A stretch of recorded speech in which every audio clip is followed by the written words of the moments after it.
Start में हम एक ऑर्फनेज को देखते हैं और यहीं पर हमें मूवी के दो इम्पोर्टेंट कैरेक्टर्स दिखाए जाते हैं, जिनमें एक तो था क्लीटस कैसिडी और दूसरी फ्रांसिस बैरिसन थी। वो दोनों अपने अपने रूम में बैठे होते हैं और ये जगह किसी मेंटल असाइलम के वार्ड की तरह लग रही थी। यहाँ पर हम नोटिस करते हैं कि फ्रांसिस काफी डरी होती है। तब क्लीटस उससे पूछता है कि आखिर डॉक्टर ने तुम्हें क्या कहा। तब फ्रांसिस कहती है कि मेरी म्यूटेशन काफी तेजी से बढ़ती जा रही है और मैं आहिस्ता आहिस्ता एक पावरफुल म्यूटेंट बनती जा रही हूँ और मैं बहुत डरी हुई हूँ, क्योंकि इस टाइम उसे कुछ लोग एक बड़े से एक्सपेरिमेंट के लिए ले जाने वाले होते हैं। जिस पर क्लीटस उसे तसल्ली देता है कि तुम टेंशन मत लो, सब कुछ ठीक हो जाएगा। और वो ये भी कहता है कि वो लोग तुम्हारे ऊपर कोई भी एक्सपेरिमेंट नहीं कर सकते, क्योंकि तुम उन लोगों की इकलौती उम्मीद हो और वो तुम्हें खुद से दूर नहीं करेंगे। लेकिन तभी कुछ लोग वहाँ पर आकर फ्रांसिस को जबरदस्ती अपने साथ ले जाने लगते हैं। तब ये देखकर क्लीटस को बहुत गुस्सा आता है, इसीलिए वो आउट ऑफ कंट्रोल हो जाता है। अब एक तरफ तो वो लोग पुलिस की गाड़ी के अंदर फ्रांसिस को ले जा रहे थे, तो उधर क्लीटस गुस्से में जोर जोर से विंडो पर हाथ मार रहा होता है और वो लोग फ्रांसिस को एक सीक्रेट लोकेशन पर ले जाने लगते हैं। लेकिन रास्ते में फ्रांसिस अपने सोनिक पावर की मदद से, यानी आवाज की ताकत की वजह से, वो वहाँ से भागने की कोशिश करती है। इसका मतलब ये था कि फ्रांसिस के पास ऐसी वोकल पावर्स थी जिसकी मदद से वो किसी भी ग्लास या फिर हैवी चीज को तोड़ सकती थी। अब फ्रांसिस की वोकल पावर की वजह से वो पूरी वैन पलट जाती है। अब इसका असर वहाँ पर बैठे हुए पुलिस ऑफिसर्स पर भी होता है, इसीलिए वो पुलिस वाले घबराते हुए फ्रांसिस की आंख में गोली मार देते हैं, जिससे फ्रांसिस फौरन गाड़ी से बाहर गिर जाती है। तब पुलिस को लगता है कि शायद वो मर चुकी है, लेकिन वो मरी नहीं होती बल्कि अभी भी जिंदा होती है। इसके बाद वो लोग फ्रांसिस को एक असाइलम में लेकर आते हैं। यहाँ पर एक डॉक्टर होती है जो फ्रांसिस पर अलग अलग तरह के एक्सपेरिमेंट्स कर रही होती है। तभी हम देखते हैं कि एक वार्ड बॉय आकर फ्रांसिस को एक न्यूज़पेपर देता है। उस न्यूज़पेपर में ये खबर छपी होती है कि क्या क्लीटस को मौत की सजा दे देनी चाहिए। असल में क्लीटस कैसिडी एक काफी बड़ा सीरियल किलर होता है, लेकिन कुछ खास एविडेंस ना होने की वजह से उसकी डेथ सेंटेंस यानी सजाए मौत बीच में ही रुकी होती है। अब यहाँ पर हैरान कर देने वाली बात ये होती है कि ये न्यूज किसी और ने नहीं बल्कि एडी ने छपवाई होती है और यहाँ पर डॉक्टर फ्रांसिस को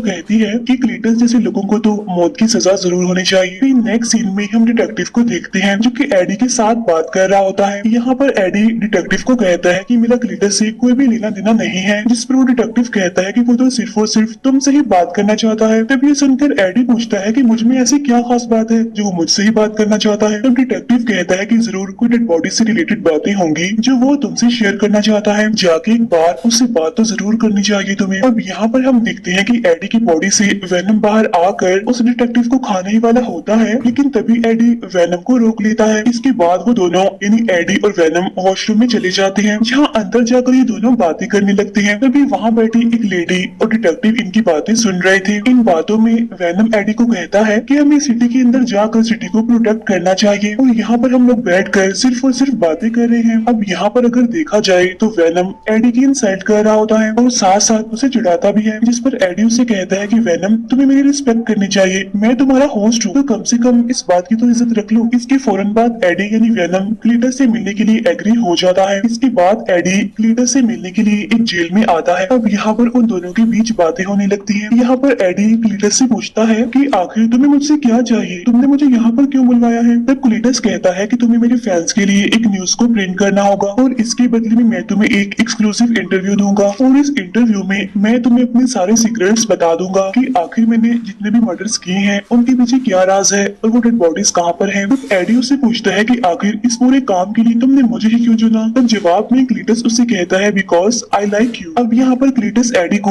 वही न्यूज प्रिंट करने के लिए कहता है जो फ्रांसिस ने कुछ दिन पहले ही पढ़ी होती है और जब एडी वहाँ से जाने लगता है तो क्लीटस उसे रोक लेता है और उसका ध्यान दीवार पर बनी कुछ शेप्स पर कर देता है। वहाँ पर कुछ मैसेजेस भी लिखे होते हैं, साथ साथ कुछ कब्रें भी बनी होती हैं, जिसे देखकर एडी वहाँ से आगे निकल जाता है। जाते जाते क्लीटस एडी को कहता है कि प्लीज मुझे भूल मत जाना। और जब एडी बाहर आता है तो वो डिटेक्टिव उससे पूछता है कि आखिर तुम्हें क्लीटस ने क्या कहा, जिस पर एडी सारी बात छुपाते हुए उसे कहता है कि अभी तक उसने मुझे कुछ भी नहीं कहा, लेकिन मेरी इंक्वायरी अभी भी उस पर जारी है और वैसे भी इस तरह की चीजों का पता लगवाने के लिए थोड़ा टाइम तो लगता ही है। फिर एडी अपनी बाइक पर बैठकर वहाँ से निकल जाता है। घर आने के बाद वेनम एडी की हेल्प करता है दीवार पर बनी उन सारी डायग्राम्स को डिकोड करने के लिए।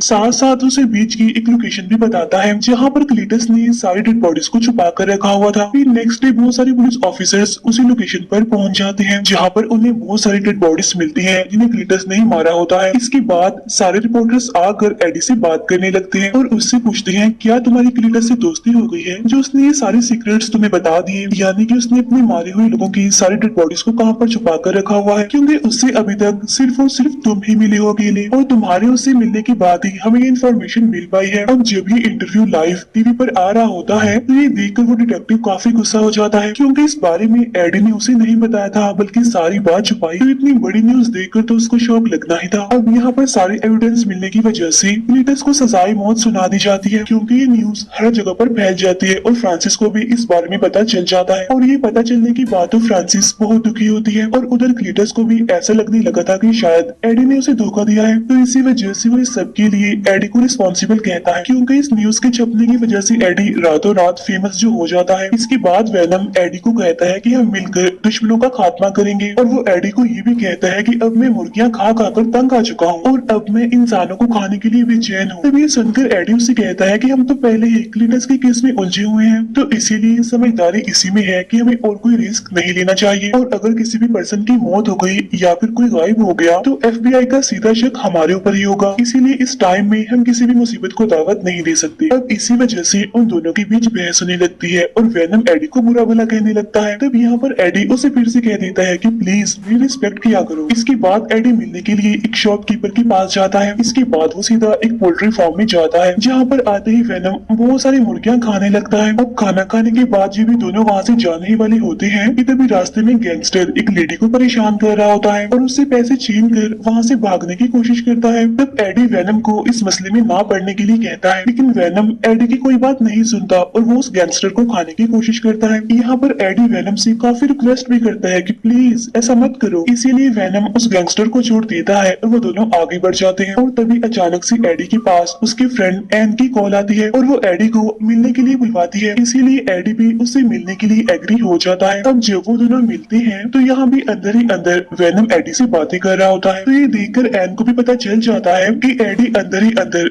वेनम से बातें कर रहा है। तो इसीलिए एन एडी से पूछती है क्या वेनम अभी भी तुम्हारे साथ ही है, जिस पर एडी कहता है कि नहीं वेनम तो मर चुका है। तभी एन एडी को बताती है कि मेरी एंगेजमेंट हो गई है। तभी देखकर एडी थोड़ा सा इमोशनल हो जाता है और तभी एन एडी से कहती है हे वेनम कैसे हो, और मैं जानती हूँ कि तुम इस टाइम भी एडी के अंदर ही हो तो इसीलिए प्लीज एडी का ख्याल रखना। तभी सुनकर एडी काफी हैरान हो जाता है और अपनी बाइक पर बैठकर अपने घर के लिए जाने लगता है जहाँ पर वेनम एडी को समझाता है कि तुम इन छोटी छोटी बातों पर दुखी नहीं होना चाहिए क्योंकि हम तो बड़े कामों के लिए बने हैं ना। तब एडी उसे कहता है कि तुम्हें किसी से प्यार नहीं हुआ ना, इसीलिए तुम मेरी फीलिंग्स को नहीं समझ सकते। फिर नेक्स्ट डे हम देखते हैं कि वेनम खुद ही अपने लिए खाना बना रहा होता है और यहाँ पर वेनम एडी को एक स्ट्रॉन्ग सा ब्रेकफास्ट लेने के लिए कहता है क्योंकि जब तक एडी नहीं खाएगा तब तक वेनम को भी कुछ नहीं मिलेगा। और तभी हम यहाँ पर देखते हैं कि उनके पास एक लेटर आया होता है और ये लेटर क्लीटस का होता है जिसमें क्लीटस एडी को कह रहा होता है कि तुम्हारी वजह से मुझे मौत की सजा हो रही है। साथ ही साथ क्लीटस उसमें अपने पुराने बुरे कामों में लिखकर बता रहा होता है कि अगर मैं पैदा ही ना होता तो मेरी ग्रैंड मदर को कौन मारता, साथ साथ मेरी मदर को बाथ टब में डिबोकर कौन मारता। इसका मतलब ये था कि क्लीटस ने अपनी फैमिली तक को नहीं छोड़ा था। तब क्लीटस ने उसमें ये भी लिखा होता है कि सब कुछ होने के बाद मेरे फादर ने मुझे एक ऑर्फनेज में भेज दिया और वहाँ के बच्चे भी मुझे मारा करते थे, लेकिन फिर मैं वहाँ पर फ्रांसिस से मिला जो कि एक म्यूटेंट थी जिसके पास वोकल पावर्स थी और यहाँ पर हमारी एक अच्छी बॉन्डिंग बनी और हमारी दोस्ती हो गई और फिर देखते ही देखते हम दोनों एक दूसरे को पसंद करने लगे थे। और अब एडी मैं लास्ट टाइम तुमसे मिलना चाहता हूँ तो इसीलिए एडी भी अब उससे मिलने के लिए एग्री हो जाता है। इसके बाद में हम देखते हैं कि एडी उससे मिलने के लिए जेल में जाता है जहाँ पर क्लीटस एडी को बताता है कि मैं हमेशा से ही एक फैमिली के लिए तरसता रहा, जिस पर एडी कहता है कि हाँ अपनी ग्रैंड मदर और अपनी माँ को मारने की बात ऐसा तो होना ही था। यहाँ पर क्लीटस उससे कहता है कि अगर मुझे मौत की सजा हो गई तो मेरी मौत की रिस्पॉन्सिबल कोई और नहीं बल्कि तुम होगी। साथ साथ वो एडी को ये भी कहता है कि एडी तुम इंसानियत पर एक धब्बा हो। असल में ये क्लीटस की एक चाल होती है क्योंकि वो एडी को गुस्सा दिलाने की कोशिश कर रहा था और यही वजह होती है कि वेनम को भी उस पर गुस्सा आने लगता है, इसीलिए वो एडी के पेट से निकलकर क्लीटस को मारने लगता है। लेकिन अब क्योंकि क्लीटस काफी चालाक होता है, इसीलिए वो उसके हाथ को पकड़कर उस पर बाइट कर लेता है। लेकिन तभी वहाँ पर गार्ड आकर उनकी लड़ाई छुड़वा देता है। इसके बाद जब एडी वहाँ से जाने लगता है तो क्लीटस उससे कहता है कि खून का टेस्ट मैंने पहले भी किया है, लेकिन तुम्हारा खून तो बिल्कुल अलग है। अब तभी हम देखते हैं कि जब क्लीटस ने एडी को काटा था तो उसके सिम्बियोट का थोड़ा सा पार्ट क्लीटस के अंदर ही रह जाता है। इसके बाद हम देखते हैं कि जब एडी अपने घर पहुंच जाता है तो वेनम उससे माफी मांगता है कि मुझे ऐसा नहीं करना चाहिए था, जहाँ पर एडी उसे समझाता है कि तुम्हारा खुद पर कंट्रोल होना चाहिए और अगर तुमने क्लीटस को मार दिया होता तो उसकी मौत का सीधा इल्जाम मेरे ऊपर ही आता, जिसकी वजह से बहुत बड़ा मसला बन सकता था। अब यहाँ पर उन दोनों के बीच एक बार फिर से बहस हो जाती है और वो दोनों एक दूसरे को बुरा भला कहने लगते हैं। एक बोलता है कि मैं तुम्हें झेल रहा हूँ तो दूसरा बोलता है कि मैं तुम्हें बियर कर रहा हूँ। तब यहाँ पर वेनम एडी को कहता है कि तुम एक लूजर थे, मैंने आकर तुम्हें बचाया, तुम्हें एक नई पहचान दी और जब से क्लीटस का केस तुम्हारे पास आया है तुम तो फेमस हो गई हो। तब ये सुनकर एडी को काफी गुस्सा आ जाता है और वो वेनम को वहाँ से जाने के लिए कहता है। इसी वजह से वेनम को भी काफी गुस्सा आ जाता है और वो घर में तबाही मचा देता है। और फाइनली यहाँ पर वेनम एडी की बॉडी को छोड़कर वहाँ से निकल जाता है। वहाँ से जाते जाते वो एडी की बाइक को भी तोड़ देता है। नेक्स्ट सीन में हम क्लीटस को देखते हैं जिसे डेथ सेंटेंस यानी सजाए मौत सुना दी गई थी और जब वो लोग उसे इंजेक्शन लगाकर मारने ही वाले होते हैं, लेकिन तभी उस इंजेक्शन और बॉडी में होने वाली रिएक्शन की वजह से वो छोटा सा सिम्बियोट का टुकड़ा क्लीटस की बॉडी से कनेक्ट कर जाता है, जिसकी वजह से आहिस्ता आहिस्ता नया सिम्बियोट पैदा होता है और वो होता है दी कार्नेज। अब देखते ही देखते कार्नेज अपनी फुल फॉर्म में आ जाता है, जिसे देखकर वो सारे लोग काफी डर जाते हैं और वहाँ से चिल्लाते हुए भागने की कोशिश करते हैं। यहाँ पर हम देखते हैं कि कार्नेज दिखने में काफी बड़ा, काफी भयानक और बहुत ज्यादा पावरफुल है। इसके बाद कार्नेज देखते ही देखते सारे पुलिस ऑफिसर्स को खा लेता है और कैदियों को वहाँ से छुड़ाकर निकाल देता है। नेक्स्ट सीन में हम देखते हैं एडी को जो टीवी देख रहा था और वहाँ पर उसे पता चलता है कि क्लीटस जेल से एस्केप कर गया है। तब इस वजह से एडी काफी हैरान और काफी परेशान हो जाता है और तभी वहाँ पर एडी से मिलने के लिए वो डिटेक्टिव आता है और वो इस सारे इंसिडेंट का रिस्पॉन्सिबल एडी को कहता है, जिस पर एडी कहता है कि नहीं, मैं तो इस बारे में कुछ नहीं जानता कि आखिर क्लीटस वहाँ से कैसे भाग गया, इसीलिए तुम इसका रिस्पॉन्सिबल मुझे नहीं कह सकते। तब ये सुनकर वो डिटेक्टिव कहता है कि वो सिर्फ और सिर्फ तुमसे मिला है, तो क्या पता उसे वहाँ से आजाद करने में तुम्हारा ही कोई मास्टर प्लान हो। उधर हम देखते हैं कि वेनम एक एक करके बॉडीज को रिचेंज कर रहा होता है क्योंकि उसे अपने मुताबिक कोई सूटेबल बॉडी नहीं मिल रही थी। इसके बाद वो एक लड़की को पोजेस करके एक पार्टी में चला जाता है जहाँ पर सभी लोगों ने अलग अलग तरह के कॉस्ट्यूम पहन रखे थे और वहाँ पर एक हैलोवीन पार्टी जैसा माहौल होता है जहाँ पर सभी को लगता है कि वेनम ने भी एक कॉस्ट्यूम पहना हुआ है जिसमें वो काफी स्मार्ट लग रहा है और साथ साथ साइज में काफी बड़ा भी, इसीलिए सभी लोग उसकी तारीफ करने लगते हैं। फिर हम क्लीटस को देखते हैं जो कि गाड़ी चुराकर भाग रहा होता है। अब जिस तरह से वेनम एडी से बात किया करता था वैसे ही यहाँ पर कार्नेज क्लीटस से बातें कर रहा होता है और वो कहता है कि अभी तक दुनिया में सिर्फ एक ही सिम्बियोट है और वो है वेनम, और अगर हम दोनों मिलकर उसे खत्म कर दें यानी वेनम को खत्म कर दें तो पूरी दुनिया पर हमारा ही राज होगा। जिस पर क्लीटस कहता है कि सबसे पहले मुझे अपने पार्टनर यानी फ्रांसिस को आजाद करवाना है क्योंकि मैं उससे बहुत प्यार करता हूँ और वो मेरे साथ होनी चाहिए। तब ये सुनकर कार्नेज भी उसकी बात पर अग्री करता है। उधर पार्टी में वेनम काफी एंजॉय कर रहा होता है, डांस कर रहा होता है और इवन वो कंपटीशन भी जीत जाता है। वहाँ पर वेनम एक स्पीच भी देता है लेकिन वो एडी को काफी मिस कर रहा होता है। फिर एडी उसी ऑर्फनेज में पहुंचता है जहाँ पर क्लीटस रहा करता था, जहाँ उसे दीवार पर CK+FB लिखा हुआ दिखाई देता है। तब एडी डिटेक्टिव को कॉल करके उसे इस बारे में इन्फॉर्म करता है कि मैं उस ऑर्फनेज में हूँ जहाँ पर क्लीटस रहा करता था। तब यहाँ पर डिटेक्टिव उससे पूछता है कि आखिर FB का मतलब क्या है। तब एडी उसे बताता है कि FB का मतलब फ्रांसिस बैरिसन है। तब ये सुनकर वो डिटेक्टिव कहता है कि हमारे कुछ लोग फ्रांसिस को एक बड़े एक्सपेरिमेंट के लिए ले जा रहे हैं। यहाँ पर वो डिटेक्टिव उस इंसिडेंट की बात कर रहा होता है जो पुलिस ऑफिसर ने फ्रांसिस पर गोली चलाई थी, लेकिन उस डिटेक्टिव को ये बात पता नहीं होती कि फ्रांसिस बैरिसन अभी जिंदा है।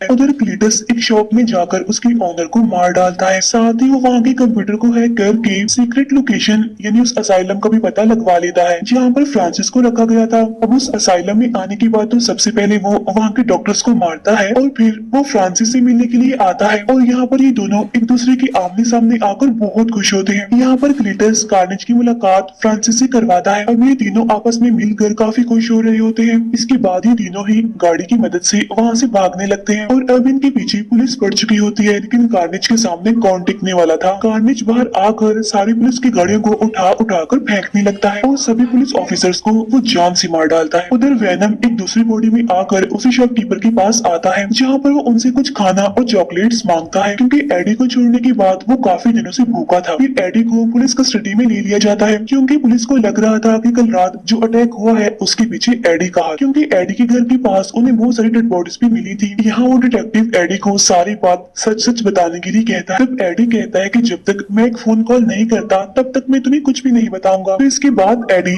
एन को कॉल करता है। तब उसकी बात सुनकर एन उस डॉक्टर के साथ बैठकर एडी से मिलने आ जाती है। तब उससे मिलने के बाद एडी एन से कहता है कि सिटी में जो भी हादसे हो रहे हैं उसके पीछे क्लीटस का हाथ है, क्योंकि एक अननोन पावर जो सब पर अटैक कर रही है उसने एक नए सिम्बियोट को पैदा कर दिया है। एडी यहाँ पर ये भी बताता है कि अब मैं और वेनम एक साथ नहीं है, तो इसीलिए एन प्लीज तुम जाओ और वेनम को ढूंढो, क्योंकि एक वेनम ही है जो कार्नेज को हरा सकता है। अब क्योंकि एन जानती थी कि वो शॉपकीपर वेनम के बारे में जानती है, तो इसीलिए वो सीधा वहाँ पर जाती है और उनसे पूछती है क्या आपने वेनम को देखा है, कि वेनम तो उस शॉपकीपर की बॉडी के अंदर ही छुपा होता है। और वो एन को कहता है कि इस टाइम मैं एडी से बहुत नाराज हूँ। अब यहाँ पर एन वेनम से रिक्वेस्ट करती है कि एडी को तुम्हारी मदद की जरूरत है, जाओ और उसकी हेल्प करो। तब ये सुनने के बाद वेनम फाइनली एडी से मिलने के लिए एग्री हो जाता है। उधर क्लीटस और फ्रांसिस पूरे शहर में तबाही मचाते हुए घूम रहे होते हैं, जहाँ क्लीटस की बॉडी से निकलकर कार्नेज कहता है कि मेरा अगला शिकार वेनम है, यानी कि एडी। इसके बाद हम देखते हैं कि वेनम यानी कि एन एडी से मिलने आए होते हैं। इसके बाद ये तीनों किसी तरह करके वहाँ से भाग जाते हैं, जहाँ रास्ते में वेनम एडी को उससे माफी मांगने के लिए कहता है, तो इसीलिए यहाँ पर एडी फाइनली वेनम से माफी मांग लेता है। उधर वो डिटेक्टिव कहीं पर जा रहा होता है, लेकिन उसे रास्ते में क्लीटस मिल जाता है, इसीलिए वो गाड़ी से उतरकर सीधा क्लीटस पर शूट कर देता है। लेकिन तभी उसकी बॉडी से कार्नेज बाहर आकर उस डिटेक्टिव को पकड़ लेता है। इसके बाद जब फ्रांसिस एडी के घर पहुंचती है तो उसे वहाँ पर एन की रखी हुई रिंग मिलती है और तब वो उसे लेकर वहाँ से जाने लगती है। लेकिन वहाँ से जाने से पहले उसे एन की पिक्चर भी मिल जाती है, जिसकी मदद से वो सीधा आकर एन को पकड़ लेती है और फिर वो एन को कहती है कि हमारी शादी में जरूर आना। इसके बाद डॉक्टर एडी को कॉल करके कहता है कि यहाँ पर कुछ लोग आकर एन को ले जा चुके हैं। इसके बाद हम देखते हैं कि क्लीटस और फ्रांसिस दोनों शादी कर रहे होते हैं। अब यहाँ पर वो डिटेक्टिव भी होता है जिसे थोड़ी देर पहले इन्होंने प्रिजनर बनाया था। अब यहाँ एक तरफ तो उनकी शादी हो रही होती है, तो तभी वहाँ पर वेनम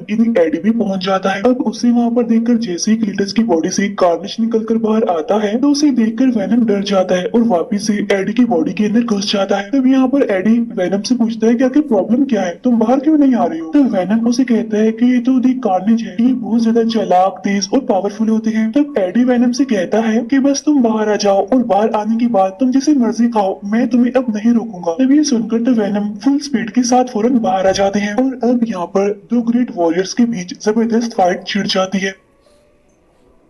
दोनों ही आपस में एक दूसरे को हराने की कोशिश करते हैं, साथ साथ एक दूसरे पर हावी होने की भी काफी कोशिश कर रहे होते हैं। लेकिन यहाँ पर कार्नेज वेनम पर भारी पड़ रहा होता है, उसे उठा उठाकर फेंक रहा होता है। अब यहाँ दरमियान में कार्नेज और फ्रांसिस के बीच में बातें भी हो रही होती है, लेकिन अब क्योंकि फ्रांसिस के पास वोकल पावर होती है इसीलिए वो जोर जोर से चिल्ला रही होती है, जिसकी वजह से कार्नेज को कुछ प्रॉब्लम हो रही होती है, क्योंकि हम जानते हैं कि सिम्बियोट और एक्सट्रीम लेवल की हीट सोनिक पावर को बर्दाश्त नहीं कर पाती। तब इसी बात का फायदा उठाकर यहाँ पर डॉक्टर कार्नेज के ऊपर पेट्रोल डालने लगता है और साथ ही साथ वहाँ पर एक काफी बड़ा घंटा भी होता है जो कि बजने लगता है। अब घंटे की आवाज सुनकर दोनों ही सिम्बियोट्स अपने अपने होस्ट की बॉडी से बाहर आने लगते हैं, लेकिन जैसे ही वहाँ पर आवाज आना बंद होती है तो ये दोनों सिम्बियोट्स वापिस से अपने अपने होस्ट की बॉडी में आ जाते हैं। इसके बाद कार्नेज एन को लेकर सीधा एक बिल्डिंग के टॉप पर जाने लगता है, लेकिन अब तक वेनम की बॉडी पर काफी पत्थर गिर चुके होते हैं, इसीलिए वो वहाँ तक पहुँच नहीं पाता और यहीं पर वो एडी को कहता है कि इस बार हम ये जंग नहीं जीत सकेंगे क्योंकि कार्नेज मुझसे बहुत ज्यादा पावरफुल है। इसके बाद कार्नेज फ्रांसिस को भी पकड़ लेता है और उसे अपना मुंह बंद करने के लिए कहता है, क्योंकि उसकी सोनिक पावर कार्नेज को काफी परेशान कर रही थी। अब क्योंकि कार्नेज की पकड़ काफी तेज होती है इसीलिए फ्रांसिस का दम घुटने लगता है, इसीलिए वो वहीं पर गिर जाती है। तभी देखकर क्लीटस को गुस्सा आ जाता है और वो कार्नेज को अपनी बॉडी से दूर हटने के लिए कहता है, लेकिन अब क्योंकि कार्नेज का पूरा कंट्रोल क्लीटस की बॉडी पर होता है इसीलिए वो उसे खुद से अलग नहीं होने देता। अब ये सारा सीन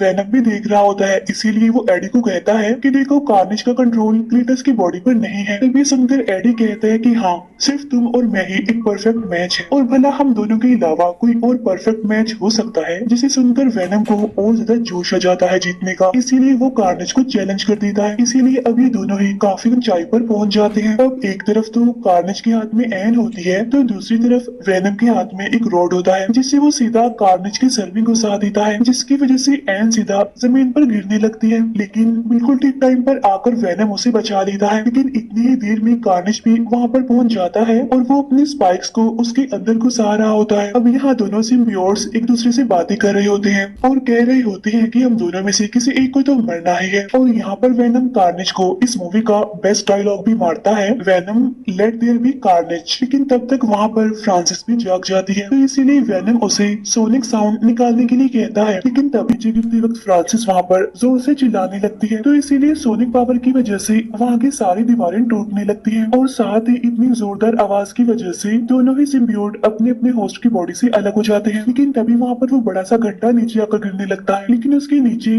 फ्रांसिस लेटी होती है। लेकिन तभी वेनम वहाँ पर एक बार फिर से आकर एडी, एन, उस डॉक्टर और फ्रांसिस को बचा लेता है। यहाँ पर क्लीटस की बॉडी से कार्निश पूरी तरह से अलग हो चुका था, और यहाँ पर कार्निश दोबारा से आकर क्लीटस की बॉडी से मिलने की कोशिश करता है, लेकिन तब तक वेनम वहाँ पर आकर उसे खा लेता है। इसके बाद वेनम वहाँ पर आकर क्लीटस को पकड़ लेता है। इसके बाद वेनम क्लीटस को भी जान से मार डालता है, और इतनी ही देर में वहाँ पर पुलिस भी आ जाती है और फाइनली सारे खतरे भी टल जाते हैं। इसके बाद एडी उस डॉक्टर को कहता है कि तुम एन को अपने साथ ले जाओ, लेकिन यहाँ पर हम देखते हैं कि इस हादसे में वो डिटेक्टिव बच गया होता है। इसके बाद हम देखते हैं कि वेनम और एडी एक किनारे के पास बैठे होते हैं, लेकिन इसके बाद सीन शिफ्ट होकर एक रूम पर आता है जहाँ पर एडी बेड पर सो रहा होता है। तब वेनम उससे पूछता है कि हम दोनों को एक दूसरे से कुछ सीक्रेट्स छुपाने चाहिए। तब एडी कहता है कि हर चीज का एक पास्ट होता है। तब वेनम उसे कहता है कि मैं तुम्हें कुछ बताना चाहता हूँ, लेकिन अगर मैं तुम्हें बताऊंगा तो तुम्हारा दिमाग फट जाएगा। लेकिन ऐसी बहुत सारी बातें हैं जो मैं जानता हूँ और तुम्हें बताना भी चाहता हूँ, लेकिन वो सारी बातें बहुत ज्यादा कॉम्प्लिकेटेड है। तब यहाँ पर एडी को लगता है कि शायद वो अपने सिम्बियोट के बारे में उसे बताएगा, लेकिन तभी वहाँ पर टीवी फ्लिकर करने लगता है और आसपास की सारी चीजें बदलने लगती हैं। अब यहाँ पर एडी को ऐसा लगता है कि शायद ये सब कुछ वेनम कर रहा है। तभी सुनकर वेनम कहता है कि नहीं, ये सारी चीजें मैं खुद नहीं कर रहा हूँ। लेकिन तभी हम देखते हैं कि सामने से एक गोल्डन कलर की लाइट चमकने लगती है। इसके बाद हम देखते हैं वेनम स्पाइडरमैन के यूनिवर्स में पहुंच गए हैं, यानी इसका मतलब ये है कि वेनम भी अब स्पाइडरमैन के यूनिवर्स का हिस्सा बन गए हैं। अब इसी सस्पेंस के साथ ये मूवी यहीं पर एंड हो जाती है।